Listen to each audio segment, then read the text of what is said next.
안녕하세요. 오늘은 임대차 3법에 대해서 요약하는 그 시간을 한번 가져볼 텐데요.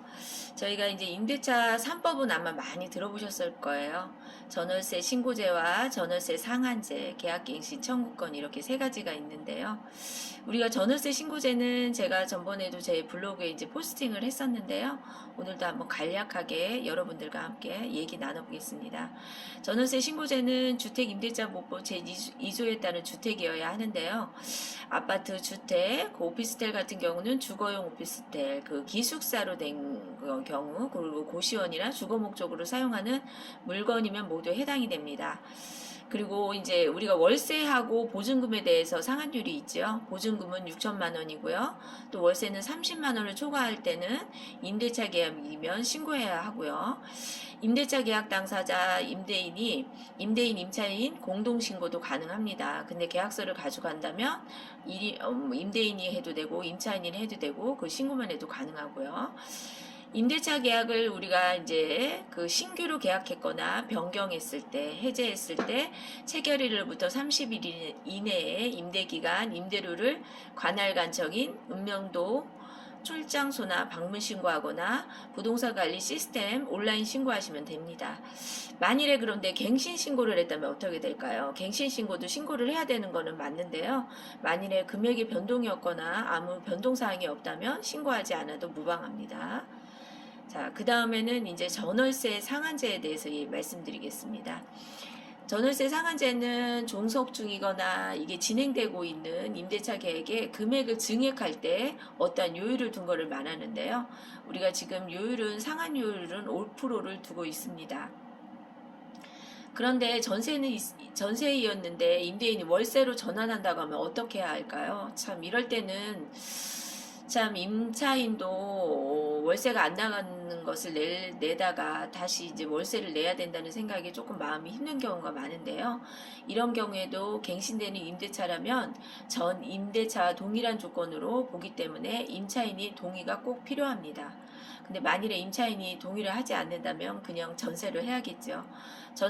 전환율도 법정 전환율을 적용하시면 되고요. 전환율 금액은 렌트홈에서 계산하시면 편리합니다. 저도 이제 항상 계산할 때 이제 렌트홈에서 항상 계산하고 있고요. 그렇게 하면 이제 정확하게 계산할 수 있으니 잘 이용하시면 좋을 것 같습니다. 이제 또 계약갱신 청구권이 있습니다.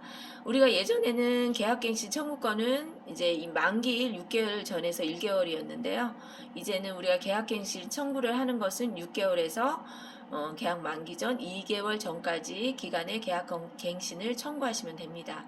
이거는 일회 하나의 청구를 할 수 있고요. 만일에 이런 경우가 생기죠. 청구라는 게 우리가 이제 묵시적 갱신에 해당이 돼서 2년을 살고 묵시적 갱신으로 또 2년을 산 경우도 있습니다. 그럴 때도 우리가 이런 경우에도 우리 계약갱신 청구권이 해당이 되나 물어보시는 분들이 많더라고요. 이거는 묵시적 갱신이지 계약갱신 청구를 해서 된 것이 아니기 때문에 이런 경우에도 일회 하나여 계약갱신을 청구할 수 있습니다. 근데 우리가 이제 계약을 할 때 임대인이 계약갱신 청구권을 행사하지 않는다는 요건으로 특약사항에 만일에 넣었다면 어떻게 될까요? 이런 계약은 무효가 됩니다. 우리가 특약 같은 경우는 본계약에 우선하기는 하지만 이런 거는 임차인에게 불리한 약정에 해당되어 효력이 없다는 거 알고 계시면 좋을 것 같습니다. 잘 계획하시고 임대인과 임차인이 잘 이렇게 계약을 하시는 것이 좋을 것 같습니다. 그런데 또 우리가 임대인이 무조건 우리가 갱신한다고 임차인이 하면 그 계약 갱신을 할 수 있을까요? 거절 사유도 분명히 있겠죠. 이 거절 사유에 대해서 제가 알려드리겠습니다. 임대인이 거주하거나 직계 좀비속이 만일에 거주를 한다면 거절할 수 있습니다. 그러나 2년이 지나기 전에 제3자에게 임차한다면 임대인은 종전 임차인에게 손해배상을 해야 합니다. 2년이라는 거 알고 계셔야 돼요. 그냥 임대인 같은 경우는 내가 사용할 거니까 나가시오 해놓고 그 다음에 잠깐 뭐 몇 개월 2, 3개월 살다가 다른 사람을 임차하면 그건 그 나간 임차인한테 손해배상을 하셔야 된다는 것도 알고 계셔야 할 것 같고요. 그리고 이제 법인은 어떻게 될까요? 법인은 사람이 아니기 때문에 실거주 대상으로 보지 않기 때문에 갱신 거절을 할 수가 없습니다.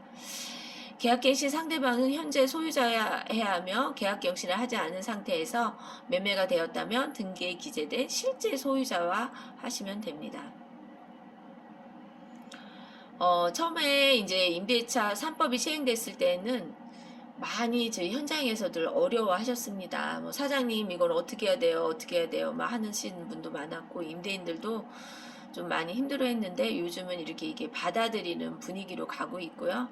우리가 이제 법은 항상 분쟁이 없이 해결하는데 이게 기준이 되는 거는 맞지만 서로들 잘 협의하셔가지고 싸우지 않고 이렇게 편안하게 잘 살다 가시고 임대인한테 이렇게 고맙다는 소리 할 수 있는 그런 임대차 관계가 이루어졌으면 좋겠습니다. 우리가 공평한 법을 나라에서 잘 제정해 주는 것도 참 좋겠다는 생각을 많이 합니다.